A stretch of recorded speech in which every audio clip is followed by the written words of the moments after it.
lo importante no es reparar una avería, lo importante es que no se produzca. Prevenirlo. Y claro, para prevenir hay dos sistemas de mantenimiento, que es el preventivo y el predictivo.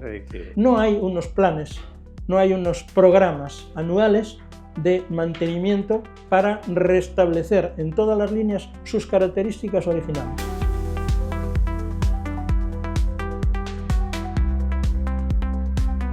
Vamos a hablar con prudencia y a la espera de las pruebas periciales, como en cualquier proceso donde donde está implicado cualquier tecnología de transporte, de seguridad, de emergencias, de todo, con toda la prudencia del mundo y utilizando nuestro derecho a poder opinar, porque vivimos en una democracia, y a quien no le guste, pues ya sabe lo que tiene que hacer. Pasa este espacio y no lo escucha. Entonces vamos a hablar desde nuestra libertad de opinión, de nuestra libertad de nuestro derecho a expresarnos y con toda la prudencia del mundo a la espera de las pruebas y de todo lo que está haciendo el Departamento de Criminalística de la Guardia Civil, más el Departamento de Renfe y de la empresa Hitachi, que creo que es la que fabrica los vagones del Irio y tal, y con todo el respeto del mundo a todo. Pero vamos a opinar, porque en los últimos tiempos, y aquí también hago una introducción a este nuevo espacio dentro de nuestro canal Tecnologizarse o Morir, que es un poco un espacio de últimas noticias, un espacio de novedades, un espacio de cosas que trascienden y que están en el ámbito de nuestra área de conocimiento, o debería estarlo porque nunca se tiene suficiente conocimiento de nada, por lo menos a mí eso me pasa. Por eso me traigo aquí a personas que saben, a personas que entienden y que saben mucho más que yo. Como ya he dicho en las redes sociales, en otros canales, yo soy miembro de la Junta Directiva de la Asociación Española del Transporte, normalmente conocida como AET, y soy también además el delegado para Galicia Norte. En Galicia somos dos delegados, uno para La Coruña y Lugo y otro para Pontevedra y Orense. Yo soy el delegado de la zona norte. Bien.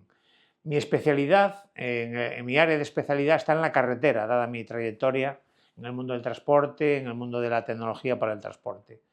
Y en el tema ferrocarril, en el tema de los trenes, pues casi todos mis compañeros de la Junta Directiva son expertos. Expertos como exdirectores generales, de empresas, de organismos, gente con muchísima experiencia, ingenieros, la mayoría de canales y ingenieros de caminos, canales y puertos, ingenieros de telecomunicación, ingenieros de todo tipo con un conocimiento exhaustivo y técnico del mundo del ferrocarril. Entonces yo me he asesorado en todas estas áreas en las que yo no soy un experto, si es que soy experto en algo. Mi área, vuelvo a repetir, es la carretera, y entonces me traigo en estos momentos a la primera persona que tengo en mi entorno que sabe muchísimo de trenes, que ha escrito libros, que lo citan habitualmente en los medios de comunicación para pedirle su opinión. Y el otro día iba yo en mi coche escuchando la radio y de repente me encuentro al amigo José Carlos pues opinando. Entonces os presento, que ya ha estado en mi podcast, por cierto, y que con gran éxito, por cierto también en nuestro podcast Tecnologizarse o Morir, hablando de su trayectoria y hablando de sus áreas de conocimiento, aunque él, ahora que sí quiere hacer una pequeña introducción, no ha ejercido nunca en el mundo del ferrocarril, pero sí ha sido un estudioso y una persona enamorada de ese tipo de servicios de transporte. Buenos días, José Carlos. Buenos días. ¿Qué tal? ¿Cómo estás? Pues de momento bien, y pasando por una situación un poco casi de estrés, porque desde el lunes, realmente desde el domingo por la noche hasta el día de hoy, que estamos casi a jueves, pues bueno, los medios, como avisas tú, pues no paran de contactarme, escritos, de radio y de televisión. Llevo hechas probablemente entre el lunes y hoy, pues como unas 18 o 20 intervenciones en distintos medios, como digo, de todo tipo de elementos de comunicación, ¿no? Empiezo por decir que soy José Carlos Fernández Díaz y yo, aunque soy ingeniero, soy ingeniero de obras públicas, o sea que simplemente que es para centrar la cuestión en que profesionalmente yo tuve los estudios necesarios y suficientes para, porque aprobé mis asignaturas de ferrocarriles, lógicamente, y de obra civil de las distintas, digamos, materias que facilitan que al final se pueda construir e inaugurar una línea ferroviaria, ¿no? Entonces, lo que vino a continuación fue mi desarrollo profesional en otras empresas que no fueron nunca del sector ferroviario, y una vez que se terminó ese periodo profesional, laboral, pues pude dedicarme a lo que realmente me gustaba y me sigue gustando, que es el transporte de personas o materiales y ganado también incluso, pues por ferrocarril, ya que considero que es el medio de los existentes en la actualidad que tiene mejor futuro porque admite grandes capacidades de transporte, de volúmenes, tanto de personas como de mercancías, es muy respetuoso con el medio ambiente y no por las emisiones, que la gente toda casi suele meterse en el tema de las emisiones y que si es eléctrico, si es de diésel, sí, pero el primer respeto que hace el ferrocarril es al territorio. Las líneas de ferrocarril, respecto de su capacidad de transporte, son las que tienen el mejor ratio imbatido de menor ocupación. ¿Por qué? Pues porque las líneas de ferrocarril pueden ser de vía estrecha o de vía doble, o incluso de vía doble para alta velocidad, no llegan a tener nada más que unos trazados que solo ocupan lo que es la propia sustento de la vía y los, digamos, elementos de drenaje laterales, no ocupan nada más que unos 15 o 16 metros.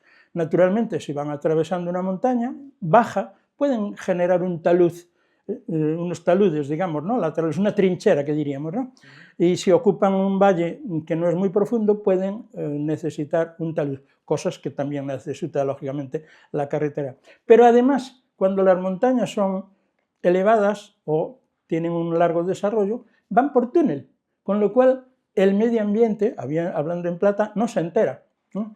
Cosa que en general en las autopistas no suele suceder porque por su tipo de facilidades para los vehículos, pueden tener mayores pendientes y por tanto pueden subir en la montaña hasta una altura mayor, pero es a base de ocupar una vez más terreno. Y si además es montañoso, ya vemos en las autovías y en las carreteras el enorme espacio que se consume del territorio con los taludes y con los terraplenes. Bien, entonces, como digo, yo defiendo el ferrocarril y esa convicción, ese conocimiento de que estoy apostando, incluso en esta etapa de mi vida, que es finalista, digamos, ¿no? Pues me agrada seguir aprendiendo, seguir conociendo y seguir apoyando en todo aquello que yo puedo hacerlo, pues a este sistema de transporte que, como digo, con futuro, que es el ferrocarril. El otro día, para ponernos en situación, domingo, estaba yo viendo el partido, viendo cómo la Real Sociedad le daba una bofetada al Barcelona en Anoeta y le ganaba el partido, y de repente me entró una notificación primero de los medios de comunicación, luego de mi canal de WhatsApp de la Asociación de Empresarios de Transporte. Empezaron a debatir sobre un accidente que había habido en una provincia andaluza llamada Adamuz, la cual yo no conocía, por cierto. Tuve que hacer un esfuerzo en aprenderme el nombre porque me sonaba a otras cosas y a otros nombres de otros pueblos similares, de otras provincias y de otros territorios. Y empecé leyendo que había habido un descarrilamiento y que probablemente habría 2 muertos. Luego, siguiente, 4. Luego tal. Es decir, me sonó un poco a Angrois, ¿vale? Porque Angrois también, aunque fue más rápido, porque bueno, ya se veía y hubo imágenes prácticamente desde el primer momento, me sonaba esto. Bueno, luego ya vimos la dimensión y aprovecho también otra vez desde aquí para mandarle mis condolencias a las familias, y es una verdadera pena. Lo que hemos visto es terrible y yo no no puedo ni imaginar lo que esa gente está sufriendo y aquí desde la comodidad de esta silla pues quiero mandaros pues todo mi apoyo y mi corazón con vosotros. José Carlos, ¿qué pasó ese día en Adamuz? Yo pienso que en este momento, 3 días y medio o 4 después del accidente, ha habido suficientes informaciones en todo tipo de medios, tanto por personas, víctimas que estuvieron allí, tanto como los 2 primeros guardias civiles que tomaron contacto con el lugar del accidente. Entonces yo pienso que en este momento lo que pasó en cuanto a descripción yo creo que es suficientemente conocido. Lo que pasó a efecto de conocimiento de la causa que originó este desastre, eso es lo que en este momento, una vez que sigan y acaben de tomar las pruebas, hagan las mediciones, hagan ensayos de las partes que consideren importantes, que en este caso, como antes adelantabas, es una cuestión de contacto entre un sistema de rodadura, en este caso las ruedas que van acopladas dentro de unos elementos que se llaman bogies. Los bogies no son nada más que 2 ejes de línea ferroviaria, o sea, 2 ejes con dos ruedas cada uno, y el bogie lo único que hace es que las agrupa a las 4 ruedas, ya esos 2 ejes. A las de un lado de la vía y a las del otro, ¿no? Sí, sí, naturalmente, pero los ejes van transversales. Son 2 pares unidos. Exactamente, son 2 ejes con sus respectivas ruedas unidas. Al principio del coche y al final del coche. Cada coche se apoya, estamos hablando de lirio, cada coche se apoya en 2 bogies, a su vez esos bogies tienen 4, luego cada coche, y digo coche, y no voy a decir vagón, porque en los vagones son para transportar mercancías y ganado. Cuando nos venden un billete, nos dan un título de viaje que pone, su plaza es el coche 3 a 124. Nos dicen coche, no nos dicen hablan de vagón, porque la palabra vagón, que procede lo mismo que coach, del lenguaje inglés, pues tienen sus, dedicaciones. Dentro del argot de las empresas ferroviarias, un coche no es lo mismo que un vagón. Ahora, en el vulgo, ya sabemos, y los periodistas lo transmiten al diario, que si el 4.º vagón, que si el 5.º vagón. No, mire, era el 4.º coche o el 5.º coche. Bien, dicho este pequeño paréntesis... Interesante, por cierto. Sí, dicho este pequeño paréntesis, un coche de un tren S109, que es el que estaba haciendo un servicio irio, no hacía un servicio AVE. Esta es otra cuestión que hay que aclarar. Solo los trenes de alta velocidad de Renfe son AVEs. Aquí en España tenemos ya 2 empresas competidoras, una es Uigo y otra es Irio. Sus trenes no son AVEs. Fijémonos qué significa la palabra AVE. Alta velocidad española. Y un tren que da servicio irio, que en el catálogo, digamos, de vehículos español se identifica como S109, está fabricado por una empresa Hitachi. ¿Qué tiene que ver eso con la tecnología española? El servicio irio, que lo han programado una empresa mixta hispano, ¿qué tiene que ver eso con los servicios de los trenes que da Renfe? Entonces, esta es la cuestión que deberíamos también aprovechar para hacer pedagogía. Un AVE solo es un tren que da servicio de alta velocidad, pero perteneciente a la empresa Renfe. Tampoco las líneas son líneas de AVE. Prueba de ello es que por esas líneas ahora circulan trenes de Renfe, pero luego la vía no es una vía de alta velocidad española, es una vía por la que pueden pasar cualquier tipo de trenes. En esto en Francia lo hicieron mejor. Allí todos conocemos TGV, tren de gran velocidad. No se asoció la palabra Francia a esa denominación. Y hay líneas de alta velocidad y trenes de alta velocidad. En España no hay líneas de AVE, hay LAVs, líneas de alta velocidad. Eso es como deberíamos de nominarlas y reconocerlas. Lo mismo que los trenes genéricamente son TAV, lo mismo que TGV en Francia, aquí son TAV, tren de alta velocidad, cualquiera. Y con eso estamos englobando todos los que hay hoy, da igual la empresa a la que pertenezcan. Bien, como veis voy aclarando bastantes cosas por si alguien tiene interés en interiorizarlas. Bien, entonces ese día la descripción, pues como digo, creo que en este momento, no sé si falta alguien más que anduviera por allí o que tenga conocimiento suficiente para completar esa descripción. Esa descripción creo que ya es perfectamente conocido lo que pasó. Incluso ya en este momento se conoce casi al 95% el daño, en este caso humano, que se produjo. Digo esto porque aún hace 20 minutos antes de venir aquí, en una de estas entrevistas de una televisión, estaban diciendo que todavía tienen la duda si queda algún cadáver o no dentro de uno de los coches del tren S120. Este era un servicio Alvia. El tren era un S120, en este caso fabricado por CAF, por una empresa española, y también es un tren.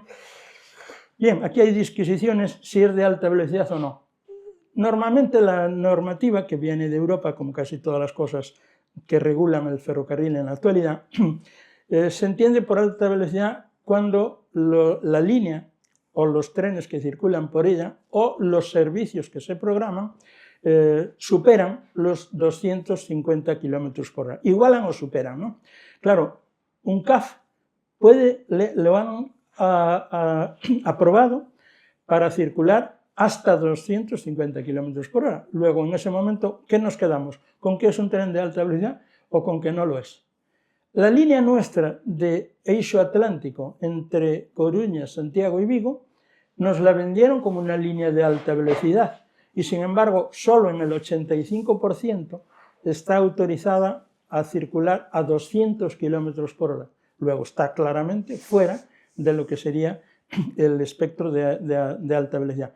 Y hay unos 15 o 20 kilómetros que sí admiten, pues son de los últimos que se construyeron y aprovecharon, y como no había gran diferencia, pues como ya eran nuevos, eran unos tramos nuevos, pues los aprovecharon y están autorizados, aunque en este momento no se utilizan como tal, pero para circular a 250 kilómetros. Entonces, esta es otra cuestión. Las líneas son de alta velocidad a partir de o cuándo. Los trenes son de alta velocidad a partir de tal o cuándo. Porque si un tren puede circular, porque ha sido autorizado en las pruebas para ello, a 300 kilómetros y la línea que va a recorrer solo está para 200, ¿ese transporte es de alta velocidad o no es de alta velocidad? Si hay un servicio, y aquí en Galicia nos pasa, que van de aquí a Madrid, pero entre A Coruña y Ourense hace 2 o 3 paradas y le sacamos la velocidad media, pues estamos en 150 o 170 kilómetros. Ese servicio es de alta velocidad. Porque claro, lo que les importa a los viajeros no es la velocidad tope del tren o de la vía, sino la que nosotros le sacamos provecho en un viaje. Bueno, entonces, como quiero... Realmente no importa la velocidad, lo que importa es el tiempo. Claro, pero el tiempo es el que es lo nos que le importa al relaciona. ciudadano, vamos. Claro, pero como sí conocemos la velocidad, porque las vías están medidas, lo que nosotros tenemos que analizar, si tenemos un buen ferrocarril, si es rápido o si comparativamente con los de otras comunidades es igual, mejor o peor, ahí claramente el nuestro es peor, hay que decirlo así clarísimamente, si nos referimos a las ciudades costeras. Ourense es la única que es homologable al resto de de servicios de alta velocidad en toda España. ¿Por qué? Porque desde Ourense a Madrid los trenes alcanzan la media de 206 km por hora. Pero si hablamos de los tramos dentro de Galicia, o incluso desde Coruña a Madrid o desde Vigo a Madrid, para nada son de alta velocidad, porque no llegan ni a alcanzar los 180 km por hora. O sea que, de media, estoy hablando de velocidad media. Por eso que son 3 cosas que se tienen que cumplir para que haya un servicio de alta velocidad. La línea que lo permita, el tren que tenga la capacidad motriz de alcanzarlos y finalmente que el servicio se haya programado, se haya definido como de alta velocidad. Si tú entre Ourense y Madrid le pones al tren 5 paradas, Agodiña, Sanabria, Zamora, Medina del Campo y Segovia y calculas el tiempo que tardas, está claro que eso no es alta velocidad ni nada. ¿Por qué? Pues porque solo cada parada necesita 7 minutos. 7 minutos, aunque la parada sea 1 o 2, como tienes que decelerar y volver a arrancar, pues entonces por eso hay que ser muy cautos cuando se habla de si este tren o este servicio es de alta velocidad o no. Hay que ver las tres cosas. La línea lo permitía, el tren tiene potencia suficiente y finalmente se programó como un servicio de alta velocidad. Esas son una serie de cosas que en general simplificamos y decimos esto es alta velocidad y aquello no lo es. Pero no, hay una forma técnica, que la estoy expresando creo muy de forma sencilla, para decir si era... Entonces, el tren que estábamos analizando en su día, de Ourense a Santiago, porque esto tiene un cierto paralelismo que comentabas antes, con nuestro accidente. Realmente tiene muchos más elementos diferentes que coincidentes. En lo que es más coincidente es en el número elevado de víctimas y la hora a la que se produjo. Aproximadamente a la misma hora. El de Córdoba es nocturno y aquí, como era verano, fue diurno. Pero si hubiera sucedido en estos meses, también habría sido nocturno, porque en Córdoba, en Adamuz en concreto, a las 19:45 era totalmente de noche. Eso afectó también, como después comentaré, a la tardanza que hubo, no solo en conocer qué había pasado, que tardaron casi 1 hora en conocerse el conjunto de lo que había pasado, como la dificultad después de prestar auxilio, primero lógicamente a las víctimas, y enviar personal ya con una cierta capacidad para averiguar qué es lo que había sucedido y que no volviera en su día a suceder, ¿no? Bien, pues en el caso de Santiago realmente está al lado de la ciudad, está a 3 o 4 kilómetros, luego los medios llegaron pronto, había un pueblo próximo también, pero el pueblo próximo aquí está que les cayó un coche casi en uno de sus barrios, en Gangroy, porque sabéis que el Talgo, uno de los coches del Talgo, voló y se depositó al lado prácticamente de la valla donde está del otro lado del pueblo. En cambio, en el caso de Adamuz, ese pueblito está a unos 4 kilómetros de la zona del trazado y por una zona que ya es bastante montañosa. No nos olvidemos que desde que sales de Córdoba hasta que llegas a Puerto Llano, tienes que atravesar la Sierra Morena. La Sierra Morena es una sierra tan importante en aquella zona como puede ser en nuestro caso por la dorsal gallega que hay que superar para ir a Santiago, para ir a Vigo o a Pontevedra, ¿no? Bien, entonces en esa zona el tren va subiendo, va en rampa ascendente y pasa por casi 15 o 17 túneles antes de llegar y otros tantos viaductos. O sea que no estamos, aunque el ministro, yo creo que de una forma un poco así, como es él, ¿no? Muy, diríamos, campechano, pero dijo, es extraño esa línea porque se produce con un tren casi nuevo, con una línea recién renovada, ahora hablaremos de la renovación, y además en una línea recta. Esa línea recta, poco a poco, yo ya esa misma noche me permití el lujo de contradecirle, si no fue a la noche fue al día siguiente, de contradecirle, y además lo dije así expresamente en mis manifestaciones. Mire, eso será una línea recta en su trazado, pero la vía, lo que son la zona donde están los carriles, tiene 4 elementos de riesgo, porque como es una vía banalizada, y ahora aprovecho para decir que banalizada significa que los trenes pueden circular por la vía derecha en dirección y pasarse en un momento determinado a la vía izquierda, o sea que están preparadas algunas líneas, esa en concreto, para dar servicio banalizado, que es que por cualquiera de ellas se puede circular en dirección norte o en dirección sur. Por tanto, hay cada X kilómetros unas vías que constituyen un sistema, y ahora voy a decir, que se llama PIB, y esto no es exactamente Producto Interior Bruto, sino que ese conjunto de esas 2 vías que llevan 4 desvíos para poder pasar de una a la otra, se llama puesto intermedio de banalización. O sea, en este caso, Adamuz está a 27 kilómetros de Córdoba. Por tanto, desde Córdoba hasta Adamuz, los trenes van acelerando, no llegan en todo, aunque está la vía autorizada para 250 kilómetros, está claro que en los primeros kilómetros que se sale de Córdoba no circulan a 250 kilómetros, porque acaban de arrancar, pero además van en cuesta arriba. O sea, eso es también muy importante. Los trenes no circulan a la misma velocidad cuando van en llano que cuando van en rampa. Lo mismo nos pasa a los automóviles. O sea, hay una cosa que se llama gravedad y que se llama rozamiento, ¿no? Entonces, ambas cosas, pues... Pero probablemente, de hecho, nos han dicho que por esa zona el tren Irio ya iba a 205 o 210 kilómetros. Lo mismo le pasaba al tren que venía. ¿Por qué? Porque no están autorizados a circular a 250, sí. ¿Por qué iban ya a velocidad esta? Pues porque se estaban aproximando a una estación que es Córdoba y tenían que empezar a reducir paulatinamente la marcha. O sea, los trenes no llegan y en el kilómetro anterior echan el freno que nos salimos de los asientos, no. Los trenes tienen unas curvas, que eso es otra importante, unas curvas que limitan al maquinista, pero al propio tren, a la velocidad que pueden circular. Entonces, cuando se dice que el maquinista, el factor humano que hablábamos antes, pues hizo un exceso de velocidad, será si la vía lo permite o si el sistema lo permite. ¿Qué pasó?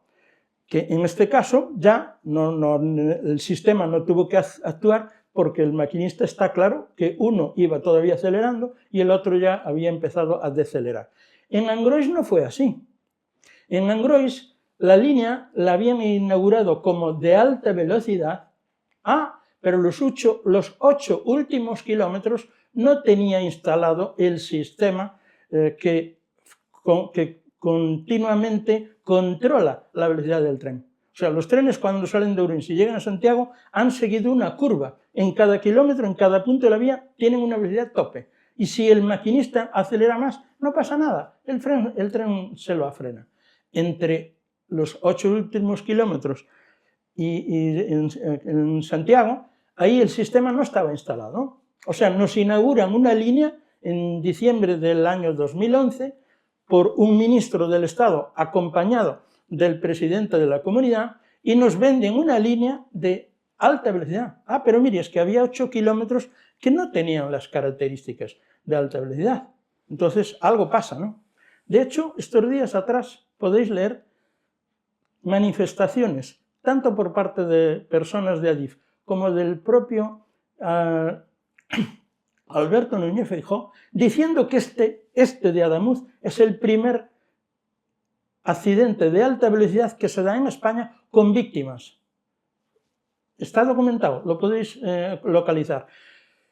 A mí me gustaría que explicase por qué dice que aquel no fue un accidente menor, si él presidió la inauguración y en todos los titulares de la prensa estaba inaugurando, pero detrás de los titulares de la prensa, que después de todo sería una herramienta no jurídica, está el Boletín Oficial del Estado, que desde el año 2003 definió la línea de Ourense a Santiago como de alta velocidad. Entonces, cuando afirma eso, miente. Naturalmente, está mintiendo. Es decir, el expresidente de la Xunta presidió un acto de inauguración, hombre, no lo había hecho él. Con Pepe Blanco. Sí, a él se lo pueden haber dicho. O sea, decir, mira, esta línea... Entonces Pepe Blanco sí que era consciente de que la línea estaba sin acabar. Entonces ambos mienten. Ambos mienten, sí. Y en este momento el problema es que 13 años después uno de ellos vuelve a mentir. ¿Por qué? Aquí la cuestión es saber por qué toman estas decisiones. Eso tiene mucha importancia. Pues naturalmente que la tiene. ¿Qué pasa? En el BOE, desde el año 2003, en que el Ministerio aprueba el estudio informativo para construir el nuevo acceso de ferrocarril a Galicia, define que la situación que aprueba es la de alta velocidad. A partir de ahí, todos los proyectos, porque hubo que hacer proyectos, acordarse que el ministro era Cascos, y licitó proyecto y construcción. Todos esos tramos, que fueron aproximadamente unos 16 o por ahí, todos están licitados y fueron contratados para la línea de alta velocidad entre Ourense y Santiago. Y Por tanto, la línea fue construida para alta velocidad. Casi llegando al final, por un problema de plazos, pues le dejaron sin construir para alta velocidad los 8 últimos kilómetros. Pero pienso que y de eso podríamos seguir hablando, pienso que en este momento nos deberíamos quizás de centrar en lo de Ademuz. Era simplemente... Sí, pero bueno, esto tenemos tiempo, es decir, sí, que tú de desarrollarlo, argumenta, sí. Porque lo que queremos llegar es a saber, antes de escuchar a toda esta patulea y caterva de opinólogos, todólogos, etcétera, yo no me atrevería, más allá de escucharte a ti y a mis compañeros de la ET y a otras gentes, a opinar sobre el tema, porque sencillamente no tengo autoritas en el tema. Tú sí lo tienes. Bueno, yo tengo... Tienes tú autoritas, evidentemente. Sí, basado en mis estudios. Cuidado, vamos a ver. A mí me dicen, usted no tiene título de experto ferroviario. No existe esta titulación, pero bueno, es como me identifican en general los medios, ¿no? Ingeniero técnico de obras públicas, experto en tal. Yo ni les digo sí ni les digo no, porque da igual, los periodistas van a escribir lo que quieran. Eso es también importante decirlo. Sí. Lo estoy observando estos días bastante. Bien, pero en todo caso, yo he hecho la carrera de experto de ferroviario. ¿Por qué? Pues porque ya desde mis últimos años de trabajo profesional, como en los prácticamente 15 que han transcurrido desde que me jubilé, pues yo estudio, leo, visito in situ las obras, y cuando hay un señor, a lo mejor del Ministerio o de la Xunta, que dice es que tal línea no sé qué le pasa, yo le desmiento, le puedo desmentir en el momento. ¿Por qué? Porque yo he estado allí ayer. Y ellos hablan de informes y de cosas que me han contado o que me han dicho. Aquí hay muchas quejas frecuentes de la Xunta de Galicia respecto a la poca información o a que no le manda informes el Ministerio. Oiga, mire, el Ministerio está en Madrid, la base, la sede. Ustedes están en Santiago, tienen delegaciones en las provincias. ¿Usted no tiene algún ingeniero que se acerque por allí y mire si están haciendo o no están haciendo, si el túnel se terminó o no se terminó? O sea, tienen que esperar ustedes a recibir un papel de Madrid y si no se lo mandan, aquello no se desconoce. O sea, entonces, esas son esas cuestiones que con mucha frecuencia a los que nos preocupamos por este tema, pues nos sorprende, así, vamos a hablarlo así, nos sorprende. ¿Por qué? Porque tenemos aquí los medios para conocer lo que está pasando en Galicia, es nuestro territorio, me refiero a la Xunta, que tiene la obligación de conocer y defender, y después dice que es que de Madrid no me mandaron el informe. Oiga, esta línea no está en Segovia, ni está en Guadalajara, está aquí, en Xinzo de Limia o en Laza, en donde esté. Luego vaya usted a Laza o mande a un propio, a un contratista y que le diga cómo está la línea, pero si lo podemos saber cualquier ciudadano, con mayor razón lo tienen, porque ellos tienen medios suficientes y recursos para hacerlo. Pero bueno, esto volvemos un poquito al caso del accidente de Adamuz. Aquí hay una primera cuestión que todavía siguen debatiendo, y es los tiempos. Nos hablaron de que en 20 segundos había un tren descarrilado y vino otro y chocó con ese que estaba. Eso era lo que se nos decía al principio. Ahora ya se dice que los trenes estaban en movimiento, o sea que ambos se rozaron, por decirlo así. No fue un choque frontal, pero porque de hecho... Madre mía, si hubiese sido. Claro. Bien.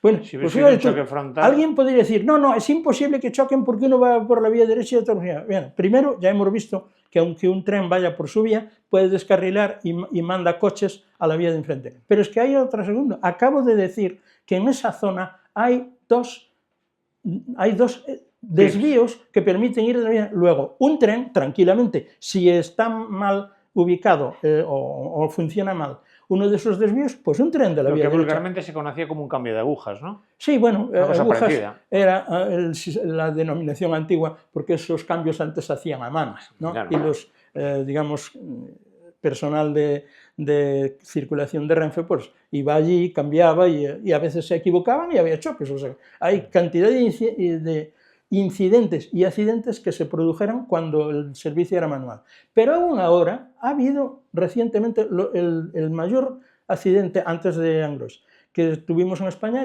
aquí en Galicia, fue el choque, bueno, fue en Sanabria, pero de dos trenes de Galicia. El Talgo que iba para Madrid y el que venía. Chocaron de frente en una estación que se llama Linarejos. Está muy cerquita de Pueblo Sanabria. ¿Cuánta gente murió? Pues en este momento no lo recuerdo, pero desde luego los maquinistas España quedaron destrozadas las... Hubo uno de los mayores accidentes de ferrocarril del mundo, ¿no? En los años 40. Eso no está claro. No, porque... Murieron 500 y pico personas. No, sí, por favor. No, eso es lo que yo he leído. Hay un libro que un señor precisamente se preocupó y está publicado, es un libro así de gordo, que solo se han podido documentar 100 muertos. No hay forma de documentar ni un solo muerto más. De eso, si quieres, hablamos en otro momento. Si quieres, doy una pista. Haremos más, sí, bien. Juntanzas, porque yo creo que a la gente le interesa. Pues, si le interesa, primero os daré el nombre del libro, porque aún es asequible todavía en algunas localidades. Creo que el señor vive por allí, por Brañuelas, por la zona, vamos, quien lo editó. ¿Por qué? Pues porque ese señor, a base de recorrerse los registros civiles, a base de ir a los cuarteles, ojito, en los cuarteles se sabe la plantilla que hay cada día, a base de ir a los cementerios. Este señor no logró documentar y por el tamaño que tenía el tren, o sea, el número de coches que iban y los que podían caber en cada cosa, se desmiente totalmente las cifras. ¿Qué pasa? Que el oscurantismo de entonces, pues porque no interesaba el régimen que teníamos. Bueno, era posguerra todavía. Y entonces se dio una orden de ocultación. Cuando das una orden de ocultación es justo cuando la gente más empieza a coger datos y tal. ¿Por qué? Porque nadie queremos olvidar las cosas como sucedieron, ¿no? Pues, y entonces, claro, eso dio origen, como ahora, no sé si visteis que hay un periódico americano que retrataron un elemento, un bogie del tren Irio, sí. Y dicen, nadie se ha preocupado, hemos encontrado aquí una pieza de un coche y nadie decide. La Guardia Civil también ahí utilizó, y yo me gustaría saber que la Guardia Civil y el Ministerio no conectaron entre sí, porque sabían ya desde el mismo lunes que había un bogie alejado de la zona tal. Habían tomado las medidas, había sido lo que sea, pero no se lo habían dicho a nadie.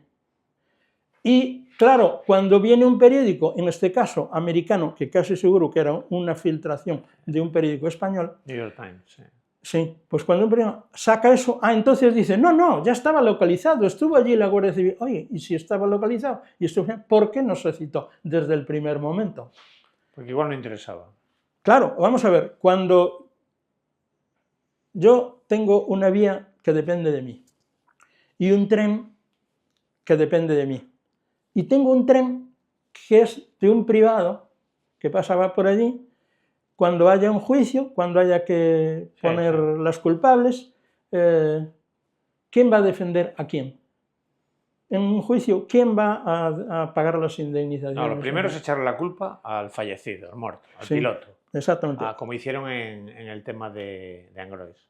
Totalmente. Pero afortunadamente en Angrois el señor no murió y pudo defenderse. Lo que pasa es que afortunadamente después se llegó a la conclusión de que no era el único. Él había tenido un despiste, sí, pues un despiste. Pero el problema es que la vía, al no estar terminada, no actuó sobre el tren para que se frenase. Porque yo la pregunta que me hice, y perdona que te interrumpa, en el tema de Angrois siempre fue la misma. En pleno siglo XXI fiamos la vida de 400, 300, no sé las que iban dentro de ese tren en ese momento, al albur de que una persona tenga un despiste. No estoy de acuerdo contigo.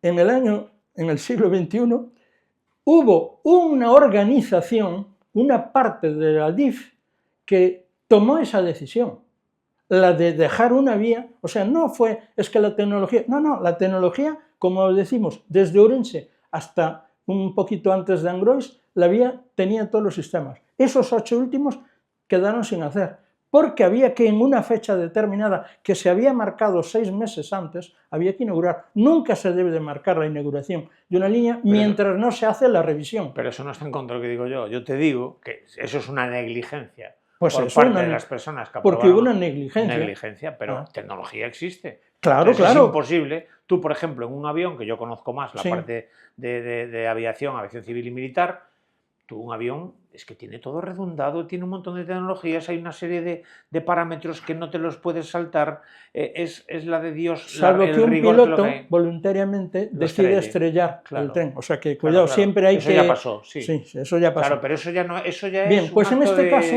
de terrorismo. pero en este caso, yo no le voy a llamar terrorismo, pero un acto de negligencia penal, Sí. de que dejaran una vía con un trozo sin acabar y además en esa misma fecha al tren le suprimieran el sistema que podría haber detectado el lugar de la curva.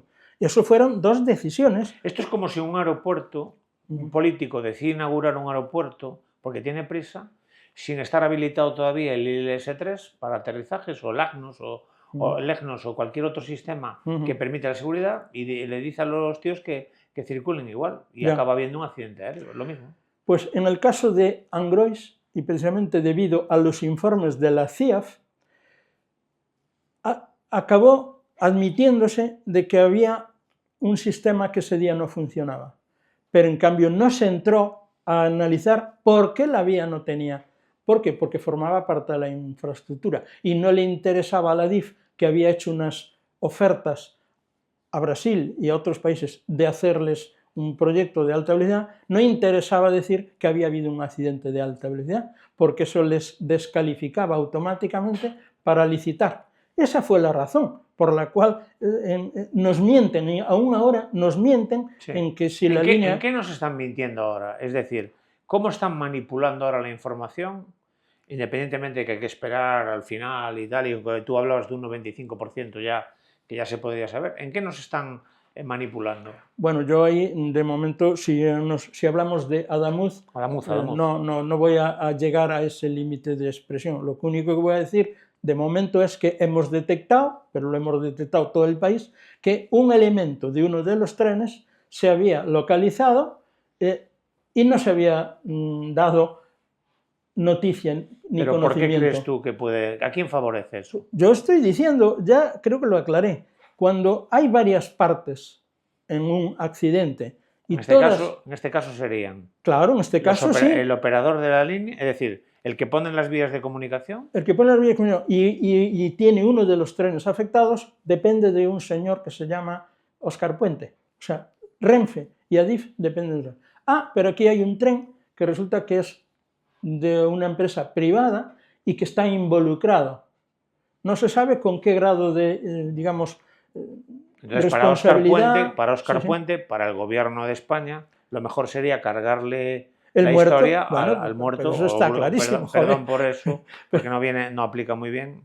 Cargarle la responsabilidad naturalmente, o sea, a la empresa privada. Pero afortunadamente aquí, como hay una parte privada, el problema es que en Angrois no había ninguna parte privada y se lo comieron y se lo guisaron, empezando por la propia CIA, que hizo un informe tan despreciable que la Unión Europea no le dio validez y ha exigido al gobierno español, que no lo está haciendo, ha exigido al gobierno español un nuevo informe independiente, porque están los datos, es simplemente volver... Hay una cosa que me tranquiliza, a ver qué opinas tú.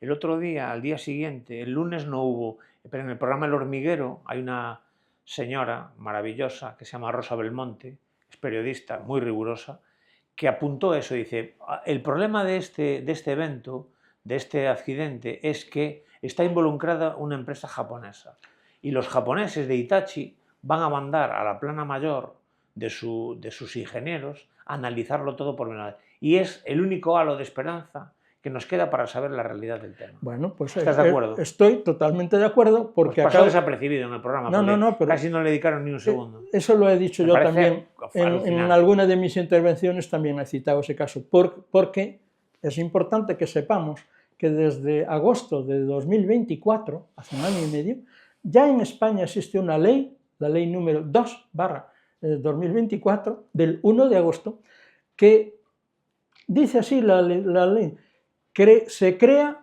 la Autoridad Administrativa Independiente de Investigación de Accidentes Ferroviarios. Ha pasado un año y medio. La ley no se ha desarrollado. Está obstaculizada por algún tal. ¿Por qué se hizo esa ley en el año 2016? Porque la CIAF es de una ley mucho anterior, del año 2014.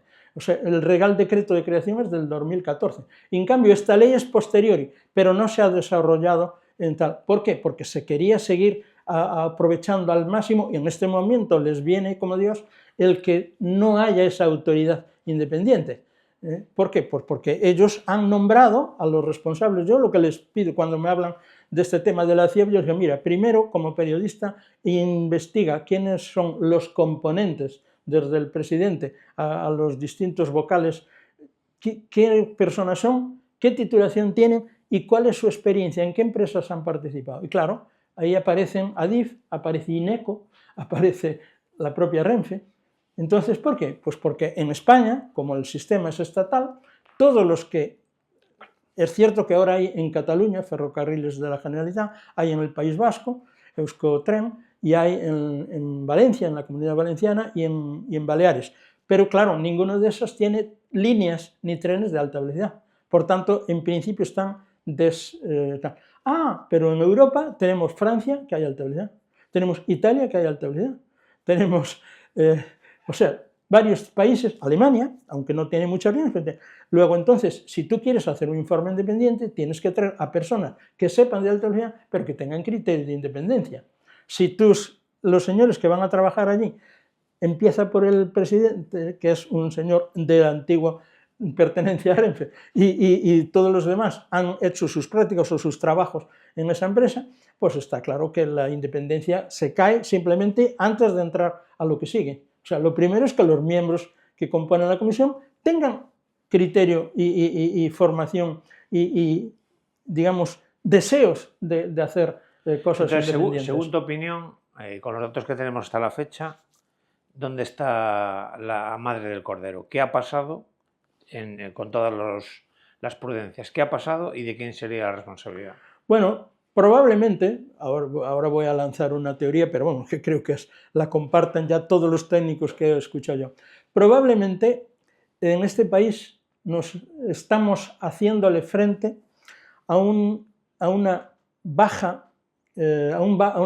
nivel de mantenimiento de todas las líneas ferroviarias. En España hay 11.000 kilómetros de líneas convencionales y dicen que 4.000. Cuando digo dicen que 4.000 es porque están metidas ahí las de Galicia que no lo son. Por lo que comentaste por antes, ejemplo. Sí, bien. Y dicen que 4.000. Para lo que quieren la suman, porque hay que vender mucho y tal, pero para lo que hace falta, para esa la restan. Entonces, hay esos 4.000. Han sido construidos estos últimos prácticamente, la línea primera es del año 92, pero ya las siguientes de Barcelona, de Valladolid, de Málaga, estas son ya del año 2007, 2008, ¿no? Entonces, han pasado, podemos decir, 20 años en que los ministerios, a efectos de que ha habido varios gobiernos en todo este periodo, y en todos ellos la preocupación fue por invertir, por hacer nuevas líneas, por llegar a nuevas poblaciones con las líneas de alta velocidad. ¿Por qué? Pues porque eso vende páginas y vende titulares y vende presencias de ministros en las fotos inaugurando esto, inaugurando lo otro, ¿no? Aunque lo que inauguren sea una trapallada en algún caso. Pues eso vende. Pero el dinero del mantenimiento es gris, o sea, es algo que se gasta, no es una inversión, es un gasto, pero no se ve, o sea, nadie va a inaugurar el mantenimiento de esta línea. Inauguran, como vuelvo otra vez al caso de la línea de Adamuz, de la línea de accidente, inauguraron una reforma, una rehabilitación. Y lo voy a cuestionar. Antes dije que iba a cuestionar. Cuestiono la rehabilitación que hayan hecho de esa línea. La cuestiono por lo siguiente. Nos han dicho el importe, 700 millones. Pero claro, la línea tiene 471 kilómetros. Entonces, lo normal es dividir. Oiga, ¿cuánto por kilómetro le han invertido? Pues 1,5. Escasamente, 1,5 millones. Hacer una línea hoy de alta velocidad en terreno llano, supongamos... Sí, sin túneles, sin túneles y tal, hoy cuesta el kilómetro entre 6 y 7 millones. Hacerla nueva. Pero si es rehabilitarla, pues lo normal es que costase, no sé, 3 o 4, vamos a poner algo, ¿no? Lo único que no habría que hacer probablemente es mucha obra civil de explanación, pero todo lo que es la vía y la vía empieza en la base y en la subbase, donde se apoyan, digamos, los balastos. Encima del balasto van las traviesas, encima de las traviesas va el carril, pero sobre todo, y algo que hoy es tan o más caro que esas cosas, los sistemas de control, se llaman CMS, control, mando y señalización.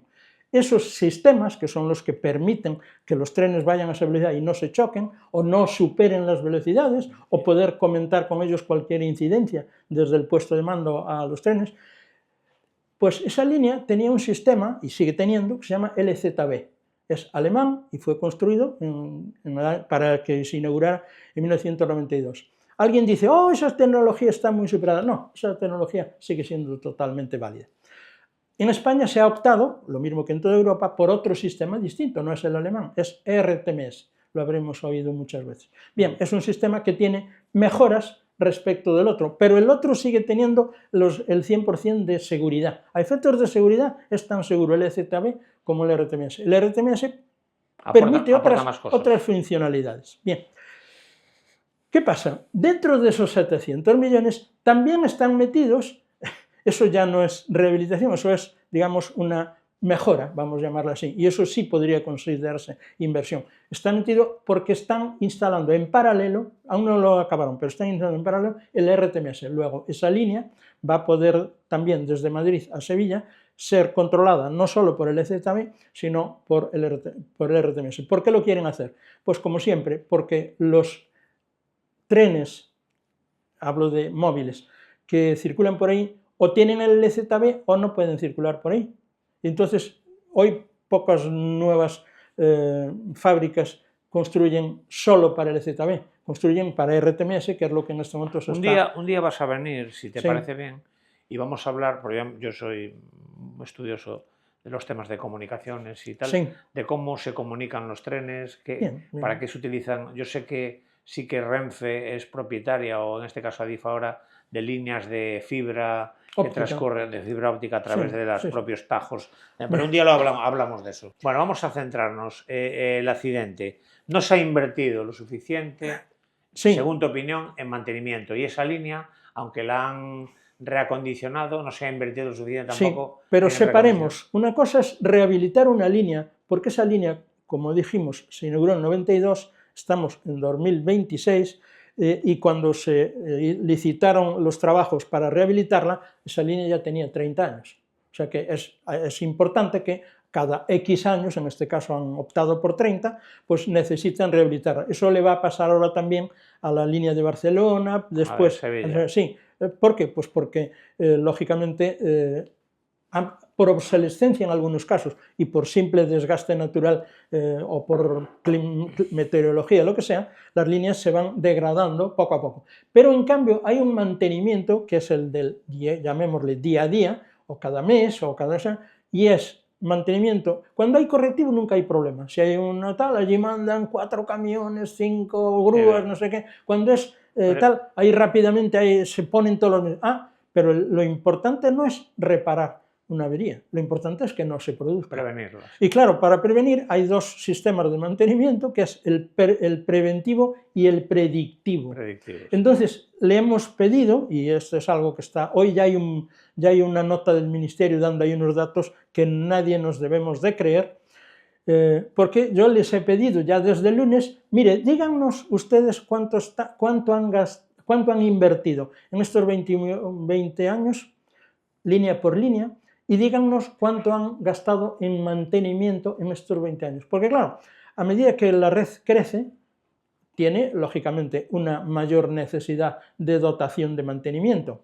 Y eso pasa en que las líneas que no son de alta velocidad, las líneas convencionales, por donde circulan las mercancías, todos los trenes de cercanías, 450 millones de viajeros tienen las cercanías, es el factor más importante en España. Pero aquí las líneas de Galicia, pues cuando vas de Coruña a Ferrol, de Coruña a Lugo, de Ourense a Vigo, esas son líneas convencionales que se llaman, y están prácticamente abandonadas en cuanto a su mantenimiento. Prueba de ello es que hay cantidad de incidencias que no llegamos a conocer porque afectaron a un tren de mercancías, o que hubo unos éxitos que cayó la catenera y se paró el tren y originó Bueno, ¿por qué? Pues es una total falta de mantenimiento. De hecho, cuando algún maquinista detecta algún problema en la vía, da un aviso. ¿Y entonces qué hace Adif? Pues en lugar de reparar lo que sea, lo define X kilómetros como LTV. O sea, zona en la que necesitan una limitación temporal de velocidad. O sea que durante un tiempo ellos prefieren que el tren pierda minutos, se aseguran de que aquello pues ya no tiene la misma presión, y entonces se han ido deteriorando los tiempos que había en el eje atlántico o en otras líneas.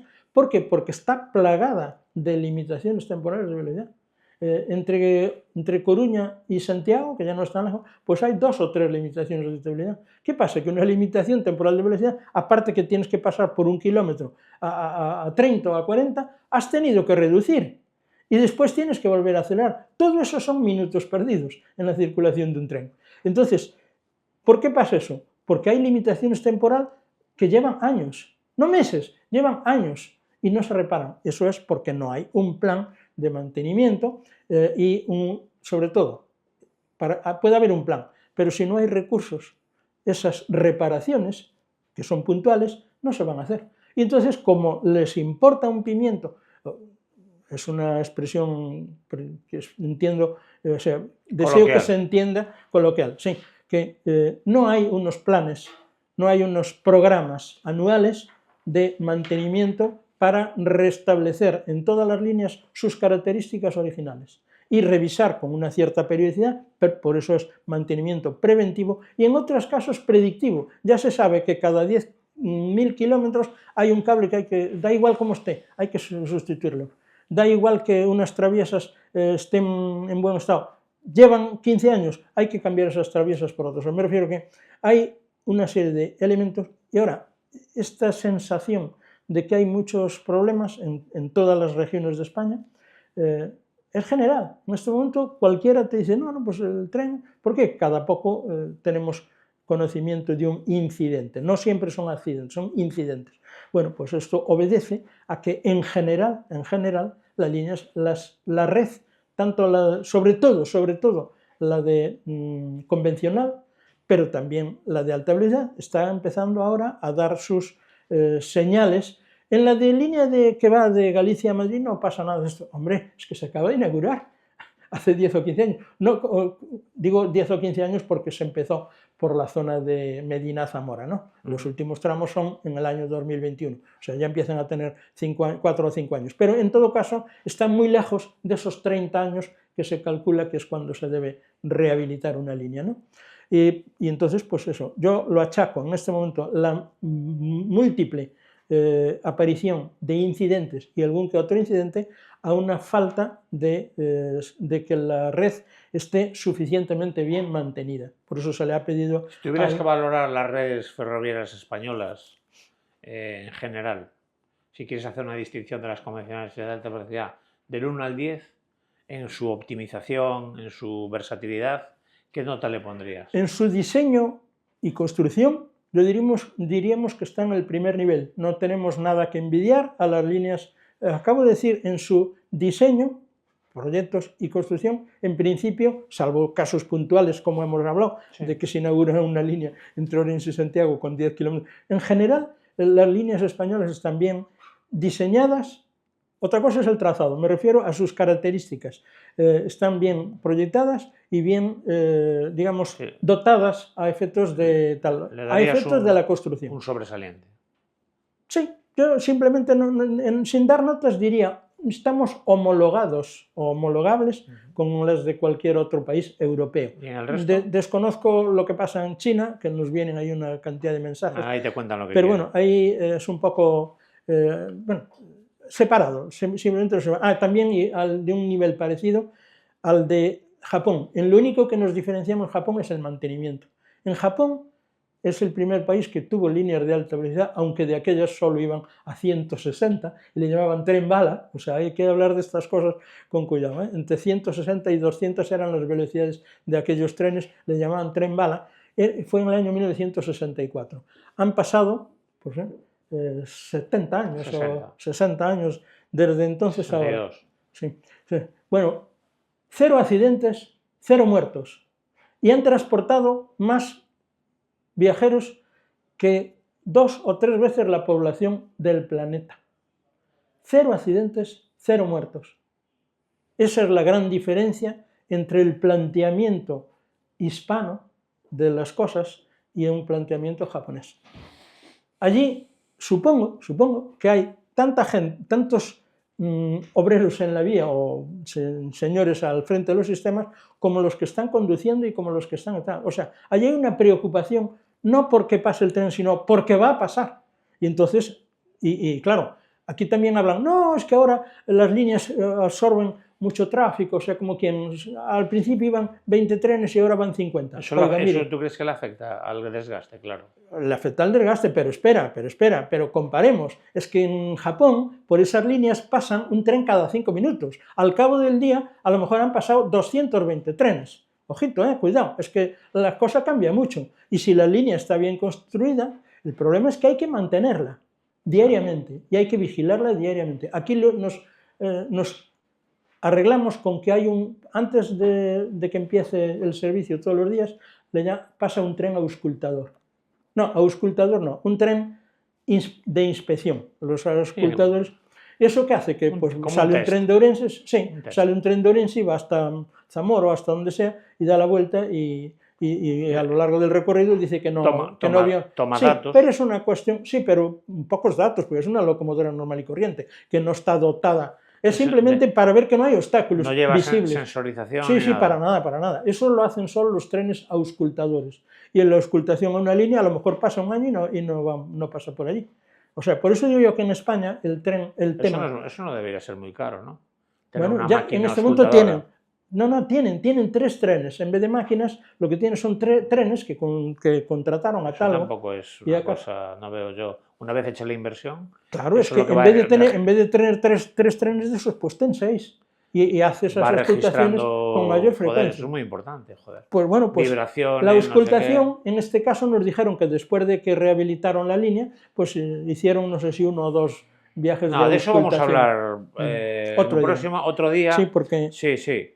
Vamos a hablar otro día de toda esta parte que me encanta, lo que hablas del auscultador, el tal y tal, con el ánimo de que la gente sepa cómo funcionan las cosas o cómo deberían funcionar. Entonces, bueno, para que te mojes un poquito, a ver, según los datos que tú tienes en tu cabecita dentro, ¿qué crees que es lo que ha pasado exactamente, teniendo en cuenta toda la prudencia? Y claro. ¿a quién crees que debería responsabilizarse? Porque alguien tiene que tener la responsabilidad de lo que ha pasado. Pues está claro, o sea que si hay que hablar de una responsabilidad, la vía pertenece a, digamos, la administra de la ADIF, porque propietarios somos todos. Cuidado, es importante que digamos esto. ADIF significa administrador de infraestructuras ferroviarias. Administrar no llega ni siquiera a la palabra gestionar. ¿Por qué? Porque ADIF depende del ministerio. Nosotros tenemos delegada la administración a un gobierno, ¿no? No, los españoles somos propietarios porque es un bien que está en nuestro territorio. Pero no lo gestionamos nosotros. Y ahora, el ministerio se encarga de eso y crea una empresa, primero se llamó GIF, ahora se llama ADIF, que es la que se le entrega esos bienes, esas propiedades, para que la administre. Pero, por ejemplo, ADIF no puede vender una línea, tendría que ser autorizada por el ministerio, que es el que nos representa como propiedad. Claro. ADIF puede administrar, de hecho hay unos documentos que el ministerio le encarga a ADIF, encárgate de hacer esta línea. Cuando se decide hacer una línea nueva, no la decide ADIF, la decide el ministerio, tras un proceso que hay de estudios informativos, estudios de viabilidad, todas esas cosas las hace el ministerio, que tiene un órgano de planificación. Una vez que se acuerda que esa línea hay que hacerla y tiene el estudio informativo y el estudio de viabilidad, entonces dice, ADIF, encárgate de construir esta línea. Y se tiene que adaptar a lo que le han aprobado por parte del ministerio. Y eso sí, el mantenimiento lo tiene 100% adjudicado. ¿Qué pasa? Que la ADIF no tiene medios, a lo mejor eso es bueno, y subcontrata, lógicamente, a una empresa de mantenimiento de la red, a otra de la vía, a otra de... ADIF es del de Estado. las estaciones. ADIF es del ADIF Estado. Claro, totalmente. Los nombra hombre, como que los presidentes los nombra el ministro. Bien. Fíjate tú si va a ser del Entonces, Estado. el responsable de lo que ha ocurrido, teniendo Sí. en cuenta Si es de la que vía, Barroso es del Estado, sí, sí. y el 95% de las inferencias, de las hipótesis, apuntan a que fue la vía. Bueno, pues puede ser. Si eso se confirma, pues sería que efectivamente es el Estado. Ahora, en este medio tiempo puede haber algún hecho, alguna cuestión que el tren que descarriló, el Irio, hubiese causado algún tipo de daño a la vía en virtud del cual descarriló, porque realmente ese tren lo único que hizo fue que en un momento determinado, todavía no se sabe muy bien por qué descarriló. Si descarriló porque se encuentra, a todas estas, el punto de descarrilamiento, yo creo que aún no lo quieren reconocer. No es donde está el tren. Ese tren venía a 200 Atrás, sí. kilómetros, tiene que estar 1 kilómetro o 2. Hay una foto de una fractura en la vía que se ve. Sí, pero no sé si corresponde al sitio. La Guardia Civil. Sí, las fotos sí, pero esas. Es bastante antes. Sí, pero cuidado, no os dejéis engañar. No, yo no. No, digo esto porque eso se movió mucho por las redes. Pero después acabó diciendo la policía que eso no correspondía a la vía por la que venía eso, sino que era de la vía de enfrente. Cuidado. Ya. O sea que estas cosas no se pueden sacar del contexto. Peor me lo pones. Ya. Porque si estaba en la otra vía, no, pues es joder. Que podía estar en la otra porque pudo haberlo ocasionado. El propio tren. Sí, después de chocar con el Yeah. Acuérdate que si chocó, después paró muchos cientos de metros después. Esta mañana tu amigo, el ministro de Fomento y Transportes, el ministro del Gasto, reconoció en una rueda de prensa que había muchas probabilidades de que fuera un problema de la vía. Bueno, pues puede ser, pero que eso irá saliendo. Y bueno, pues a lo mejor el Irio pues fue el primer afectado, porque ya otros trenes parece ser que habían pasado por allí y ya tenían las mismas muescas en las ruedas, originadas por algo que estaba en la vía o que la vía les originó. O sea, no fue el Irio el primero que tiene las marcas de tal, sino que ya otros trenes que han pasado, que estuvieron viéndole las ruedas a otros trenes que habían pasado anteriormente y ya tenían las marcas de haber sido, digamos, dañados por la vía. Por tanto, parece que todo va a conducirnos hacia... Ahora, fue uno de ellos, si una cosa está deteriorándose, llega un momento que ya se deteriora del todo, ¿no? Y en ese momento casca. José Carlos, dirígete ahora a la audiencia y diles, haz un resumen de lo que tú crees que tengas que decir, para que, con ánimo de que la gente pues tenga más información, no solo de políticos y de todólogos, sino de personas que entienden y saben de esto.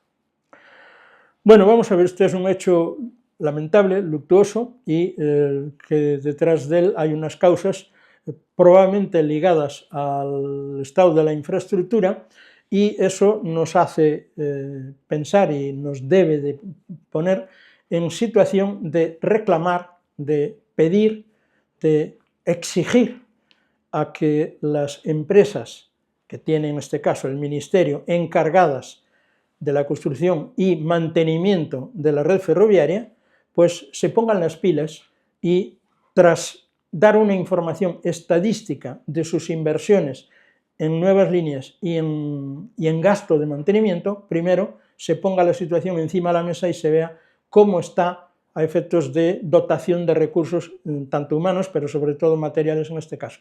O sea, lo primero que estoy diciendo es, debe de partirse de un análisis de la situación actual de la red y cómo se ha llegado ahí.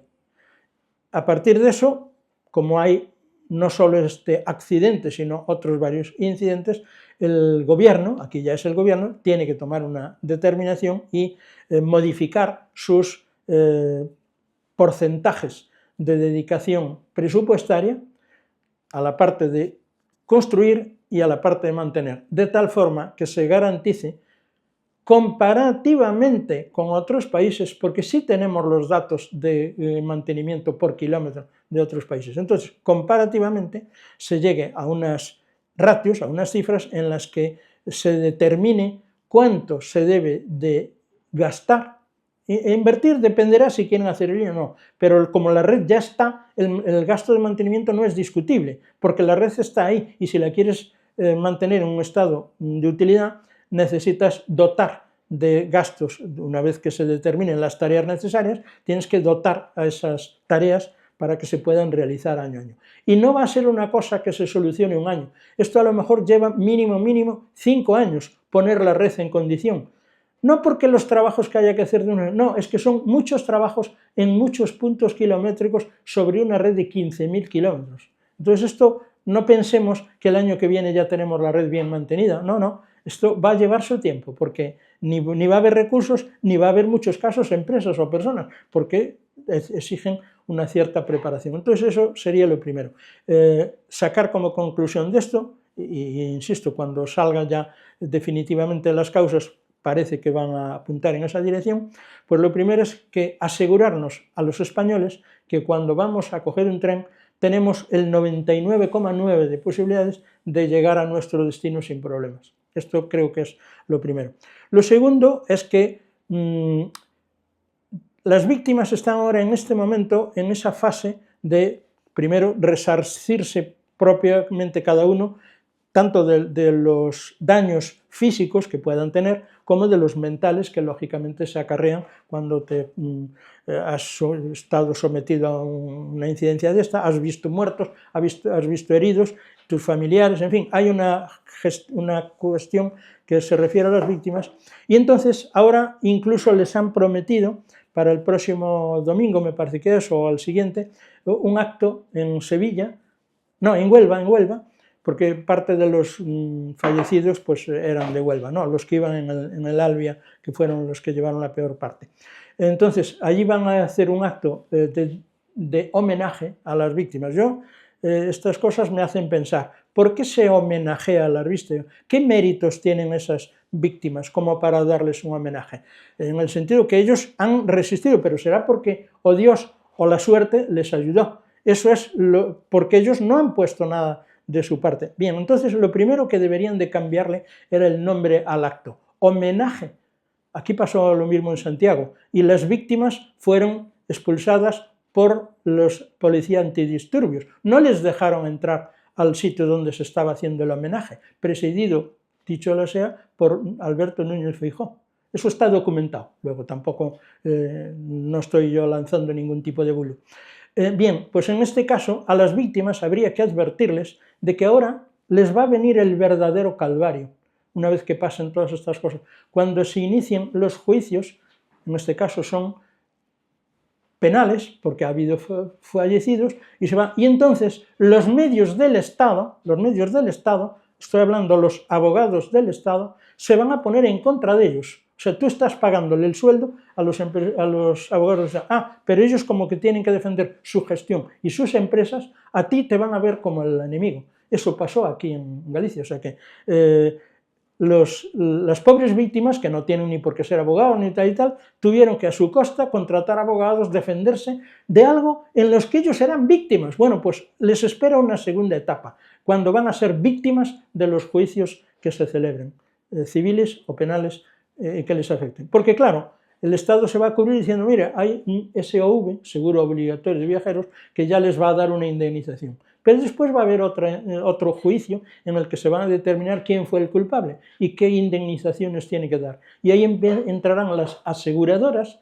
En el caso de Galicia, la aseguradora era una de Renfe y otra de Adif. Y entonces acabaron pactando a quién le echaban la culpa y para minimizar digamos, el daño económico que les iba a afectar. ¿Por qué? Al final, si te declaran, digamos, culpable en último grado, te toca. Bien, pues ese es el problema que van a tener ahora las víctimas. Por eso que les van a hacer un homenaje. Yo pienso que lo que van a hacer es un acto de desagravio y de pedir perdón, porque siendo ellos, estoy hablando de las autoridades, irá el ministro, irá el presidente de la Junta, pues de la Junta de Andalucía va como un figurante, porque él no es responsable de lo que pasó. Pero bueno, lógicamente es en su territorio, son ciudadanos andaluces, luego él debe de estar. Pero realmente ahí, de los que van a estar allí, que se supone que el ministro va a estar, él sí tiene responsabilidad en lo que ha pasado. Por tanto, debe de ir no para homenajear, sino para pedir perdón y desagraviar. Y ofrecerles, y esto es lo que nunca se hace, ofrecerles los servicios del Estado, en este caso de su ministerio, para ayudarles cuando les toque hacer el juicio. Pues no, eso no se lo van a decir. ¿Por qué? Porque realmente lo que van a hacer después el gobierno y el Estado es emplearse a fondo, no solo con los abogados del Estado, sino con los mejores gabinetes jurídicos, tipo Garrigues y cosas de esas, precisamente para que se ponga en contra de los 4 pobriños abogados que se habrán buscado las víctimas. Es que eso es lo que sucedió en Angrois y eso es lo que va a volver a suceder aquí. Entonces, en este momento yo reconozco que a lo mejor no es el momento psicológico de esos mensajes, pero está claro, el presidente de las víctimas del Albia, que yo lo conozco, les ayudé, prácticamente les abrí los ojos de Europa, pues claro, está diciendo, joder, a ver si se constituyen en una asociación que les vamos a dar bastante indicación de lo que les espera, ¿no? Muchas gracias, José Carlos. La verdad que me dejas peor de lo que empecé, sí, porque me acabas de recordar lo que va a pasar. No. Sí, lo que va a pasar. Sí, va a pasar. Y todo eso porque además no hay una comisión de investigación independiente, que se va a trabajar con la misma organización y los mismos medios y tipo de personas que se trabajó en Angrois, que no hicieron un informe, nada más que un informe de lo que había pasado, pero por allí, sin entrar a las causas profundas que se llaman, o fundamentales, de por qué se produjo el accidente, ¿no? O sea, aquí no sé si se va a juzgar cuando llega el juez el estado de mantenimiento de la vía. Se va a juzgar que en tal sitio había esto y entonces el tren descarriló, eso produjo muertos y entonces hay que indemnizar esto y tal. Pero no se va a analizar seguramente, como aquí no se analizó el proyecto. Aquí no quisieron hablar del proyecto de la línea. O sea, el único que se ocurrió culpable era el señor de la seguridad que había autorizado al tren a circular sin el sistema. Pero no se habló para nada de que a la vía le faltaban 8 kilómetros y que no había sistema de que actuase, lo que preguntaste antes, que actuase sobre el tren para que un despiste humano no se pudiera impedir. Muy bien, queridos tecnófilos, yo sinceramente tengo que deciros que me quedo peor de lo que empecé. Estoy peor que el domingo, que el lunes, que el martes. Solo pido desde aquí, desde este canal, y desde este canal donde intentamos aprender algo cada día, aprender algo de la gente que sabe, de la gente que tiene autoridad, de la gente que tiene experiencia, las cosas como son. Y solo pido desde aquí, en mi nombre, y yo me imagino que también me erijo como de mandarlo en nombre de vosotros, verdad, solo pido verdad y respeto. Verdad es saber lo que ha exactamente ocurrido y respeto a las víctimas. Yo opino igual que José Carlos, ¿homenaje de qué? ¿Homenaje por qué? Solo hace falta la verdad, saber lo que ha pasado y que cada uno asuma sus consecuencias. Vamos a vivir unos momentos de postureo y de bienqueda, de que todos luzcan el palmito y también ver cómo las ratas huyen del barco en el momento justo en el que ha pasado algo y que tienen miedo por ellos mismos, por lo que les pueda caer. Yo solo pido que luzca la verdad y máximo respeto a las personas que han sufrido. Y también coincido con José Carlos, el calvario empieza ahora.